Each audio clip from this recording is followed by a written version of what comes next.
Bismillahirrahmanirrahim. Assalamualaikum warahmatullahi wabarakatuh. Halo, selamat pagi anak-anakku sekalian.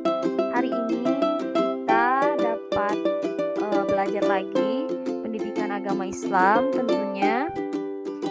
2 minggu terakhir kita telah belajar tentang perilaku terpuji ya, tentang akhlak terpuji. Nah, sebelum kita lanjut kepada pelajaran berikutnya tentang hormat dan patuh kepada orang tua dan guru serta sikap menghargai pendapat, kita akan ulas terlebih dahulu pembelajaran sebelumnya. Sebelumnya kita telah belajar tentang orang jujur yang disayang Allah. Orang jujur itu adalah orang yang seperti apa? Orang jujur itu adalah orang yang tidak pernah menutupi fakta. Artinya orang yang selalu berkata, berbuat jujur. Ya, jujur dengan segala perkataannya, tidak berbohong.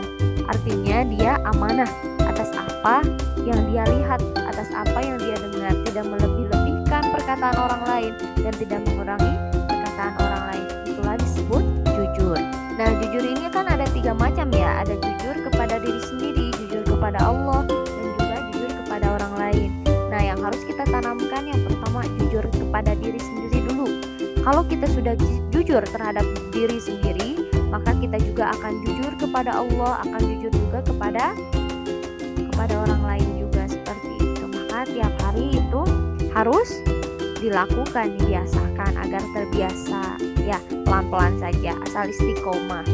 Nah, kemudian hari ini kita akan melanjutkan pelajaran tentang hormat dan patuh kepada orang tua dan guru serta sikap menghargai pendapat. Ini masih pelajaran satu bab dengan pelajaran yang tentang jujur. Ini kita masuk kepada bagian B dan C-nya ya. Oke, kita bahas. Nah, coba kalian perhatikan gambar di bawah ini. Di situ ada 2 gambar yang berbeda ya. Ada 2 orang anak SD yang sedang salam kepada kedua orang tuanya. Yang satu lagi ada 2 orang anak SD yang sedang membantu seorang guru. Nah, kira-kira ini merupakan akhlak terpuji atau bukan?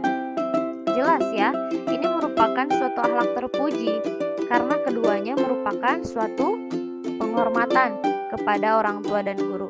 Ini cara kita menghormati orang tua, salah satunya dengan mencium tangannya, kemudian berpamitan sebelum berangkat sekolah. Tapi banyak sekali ya, pokoknya bentuk hormat kita kepada orang tua. Selain daripada mencium tangan, juga berpamitan, kita juga haruslah membantu orang tua di rumah. Selanjutnya, bentuk hormat dan patuh kita terhadap guru adalah membantu guru di saat kesulitan seperti pada gambar. Kemudian mengerjakan tugas tepat waktu, itu juga merupakan hormat dan patuh pada guru. Kemudian selanjutnya tidak membuang-buang waktu saat belajar. Jadi kalau misalkan guru memberikan waktu untuk belajar, gunakan waktu belajar sebaik mungkin. Paham ya? Nah, dari kedua gambar ini kita bisa mengambil kesimpulan bahwa hormat dan patuh kepada guru dan orang tua itu sama-sama mulia ya, sama-sama sifat terpuji. Baik, selanjutnya. Nah, kita sering mendengar gimana sih caranya kita patuh dan taat kepada orang tua dan guru ya. Bagaimana caranya? Caranya banyak sekali caranya. Ada beberapa yang Ibu telah rangkum cara untuk menghormati orang tua dan juga guru. Yang pertama, membantu orang tua di rumah. Kemudian yang kedua, meringankan pekerjaan rumah yang dilakukan orang tua seperti misalnya mencuci baju, mengepel lantai, kemudian menyapu lantai, dan membersihkan halaman rumah. Itu kan semuanya merupakan pekerjaan rumah. Nah, kita ringankan beban orang tua dengan membantunya. Nah, itu merupakan suatu hormat dan patuh kita kepada orang tua. Jangan salah, pahalanya sangat besar sekali karena surga ada di telapak kaki ibu gitu ya. Surga itu ada di orang tua kita. Kemudian selanjutnya selalu meminta izin saat melakukan sesuatu.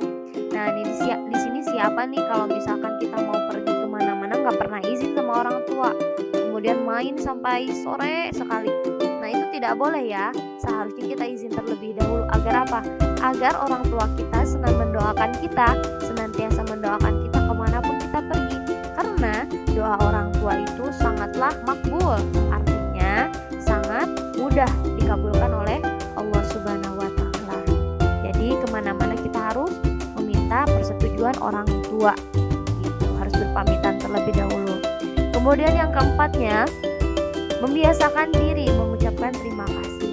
Ini yang selalu kita lupa ketika kita telah mendapatkan sesuatu dari orang tua kita, atau kita misalnya diberikan uang jajan atau apa, kita lupa mengucapkan terima kasih. Nah, itu pun harus mengucapkan terima kasih, karena dengan ucapan terima kasih pun kita sudah berbakti kepada orang tua, seperti itu. Jangan lupa juga kalau kita membuat kesalahan kepada orang tua, kita juga harus berani meminta maaf. Nah, itu ciri anak muslim.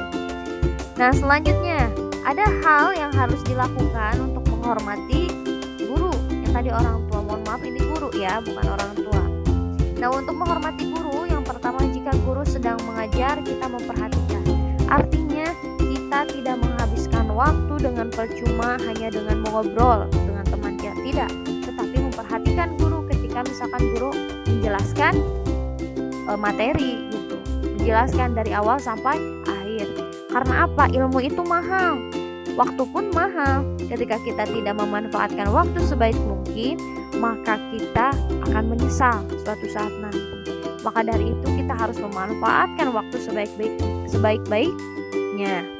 Kalau misalkan waktunya tidur ya tidur, waktunya belajar, waktunya bermain, semuanya ada waktunya. Semuanya balik lagi kepada kita. Kita mau memanfaatkan waktu itu atau tidak. Seperti itu, kita mau jadi orang berkualitas atau tidak. Kalau kita mau jadi orang yang berkualitas, rajin, pandai, dan menjadi orang yang terpilih dan teladan, maka kita harus mau belajar sungguh-sungguh dari sekarang. Selanjutnya, mengucapkan salam ketika bertemu. Nah, ini yang jarang kita sadari ketika kita bertemu guru, berpapasan dengan guru di tengah jalan, kemudian kadang kita tidak pernah mengucapkan salam. Nah, dibiasakan nanti kalau setiap bertemu dengan siapapun, dengan guru kalian, mau itu wali kelas atau guru mata pelajaran, alangkah baiknya kalian berikan salam, seperti itu. Selanjutnya, berbicara sopan dan santun ketika menghadap guru. Nah, ini yang jarang kita sadari ya. Ketika kita berhadapan-hadapan dengan ibu bapak guru, kita malah ngomong seenaknya seperti ke teman. Nah, tidak boleh seperti itu.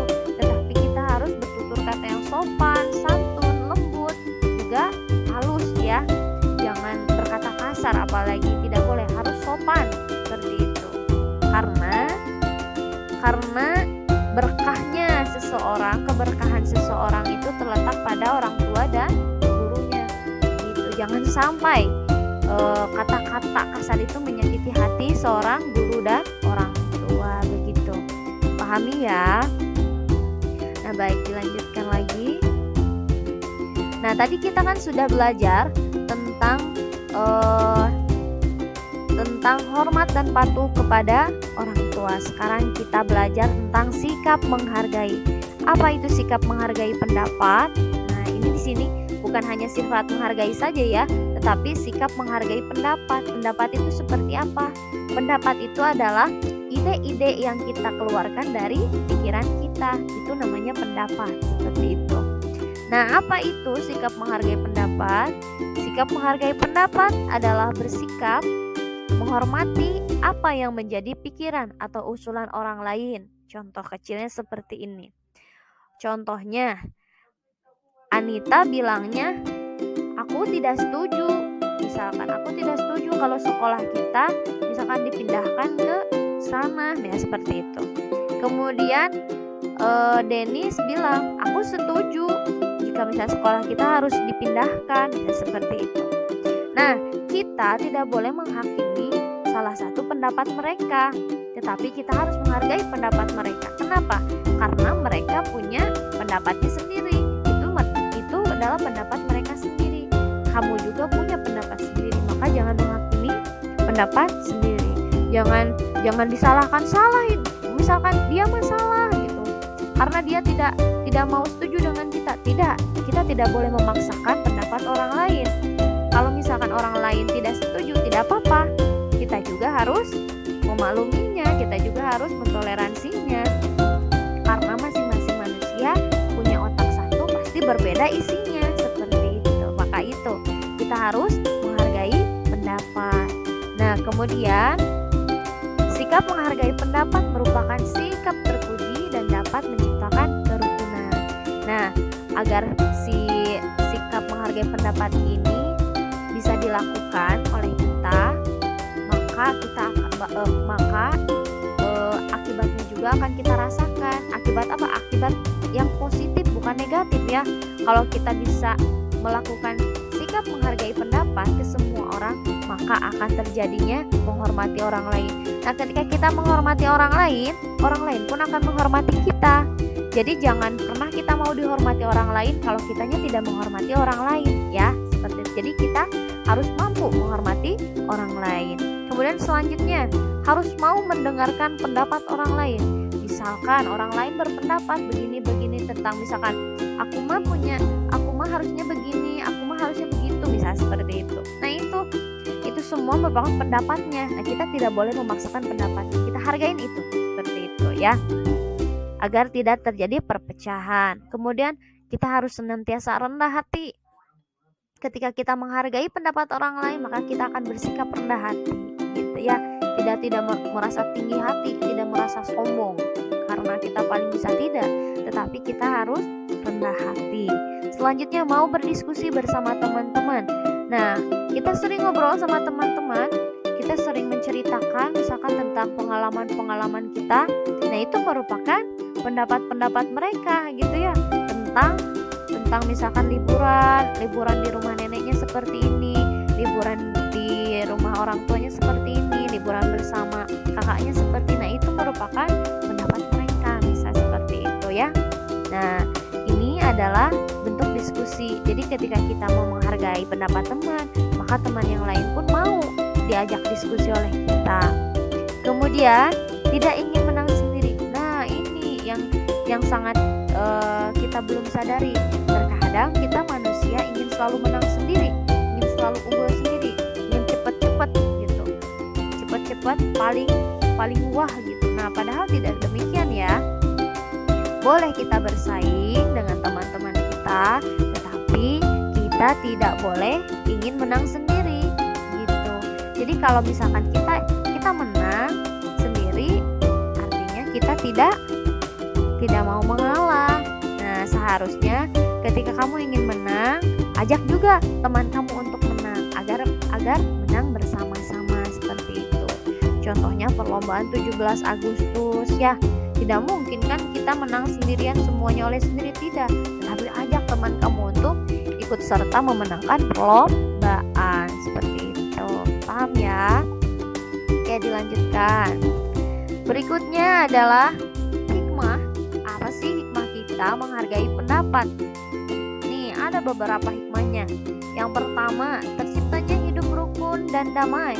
Nah, kalau kita mau menerima pendapat orang lain dan tidak jadi ribut ya, tidak jadi berantem, nah itu akan terciptanya hidup rukun dan damai. Akan damai, sejahtera, tidak akan ada perpecahan. Itu. Kemudian yang kedua, mempunyai banyak teman. Nah, teman-teman kita pun tidak akan menjauhi kita karena sikap kita yang rendah hati tadi. Kalau kita sudah mau menghargai pendapat orang lain, otomatis kita akan rendah hati. Ketika kita rendah hati, maka orang-orang akan senang dengan kita. Kita bakal banyak teman. Kenapa? Karena orang yang rendah hati itu selalu banyak teman. Orang yang sombong itu selalu dibenci oleh orang-orang seperti itu. Kemudian selanjutnya, disayang orang tua membuat orang lain senang. Nah, ini juga merupakan suatu ibadah ya. Ketika kita membuat orang lain senang oleh kita, itu merupakan suatu ibadah. Nah, kemudian disayang orang tua, pasti kita disayang orang tua ketika kita menghargai pendapat. Nah, ternyata ketika kita menghargai pendapat itu bukan pendapat teman kita saja, tetapi kita juga harus mendengarkan pendapat orang tua dan menghargai pendapat orang tua, seperti itu ya. Paham ya? Oke, selanjutnya terakhir. Nah, ternyata sudah segitu ya pelajaran hari ini.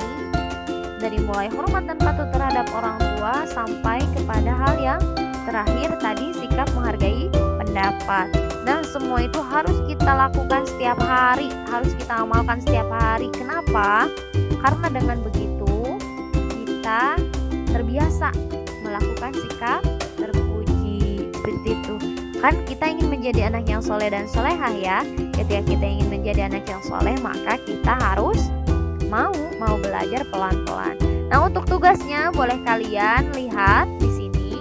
Yang pertama, kalian boleh cari pendapat menurut kalian sendiri, nanti tulis di buku tugas ya. Nah, di sini ada 2 tugasnya, silahkan ditulis. Nah, mungkin itu saja pelajaran hari ini. Semangat belajar, tetap jaga kesehatan. Mudah-mudahan anak-anakku sekalian selalu semangat ya. Amin ya Allah ya Rabbal Alamin. Mungkin itu saja. Wassalamualaikum warahmatullahi wabarakatuh.